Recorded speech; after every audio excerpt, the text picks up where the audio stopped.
নমস্কার, আমরা প্রেমতলা দুর্গাপূজা, প্রেমতলা পানপুটি দুর্গাপূজা কমিটি। এবছর আমরা ৭৯ বছর কমপ্লিট হইল মা পূজার।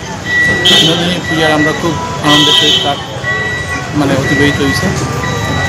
আজকে আমরা বিনোদিন মহাপ্রসাদ বা নাটকের অনুষ্ঠান, সাংস্কৃতিক অনুষ্ঠানও হয়েছে। আজকে আমরা আবেগের সঙ্গে মারে বিসর্জনের প্রস্তুতি চলতেছে। এখন মা বোনতারা এসে তারা সবাই মূর্তি আগে শুধু খেলব, তারপরে যখন আমরা ২টা-৩টা নাগাদ মারে গঙ্গা তুলে নিয়ে বিসর্জন দিয়ে খুব আবেগের সঙ্গে। খুবই কষ্ট হয় আজকের দিনটা। প্রথমে আইলে আমরা কষ্ট মনটা ঘুরে ওঠে, ইচ্ছা হয় না আমরা কি মারে বিসর্জন করার। তাই আমরা ভাবতেছি যে ২০২৭-এর মধ্যে যেভাবেই হোক আমরা মার এখানে প্রাণ প্রতিষ্ঠা করিয়া পাথরের মূর্তি অলরেডি যেখানে এখন দেখতেছেন আপনারা, আমরা মাটির মূর্তি পুজো হয়েছে।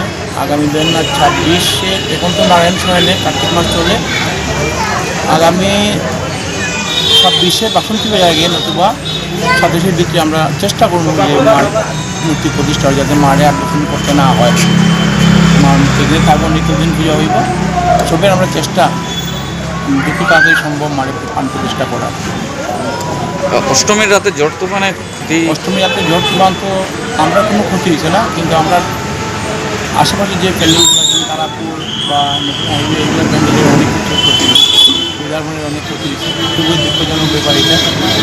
এবং আমরা ভাবছি না হইব, কিন্তু একটা ইঙ্গিত আসলো এরকম ঝড় তুফান আইব, এটা তো দেখাইছে হইব।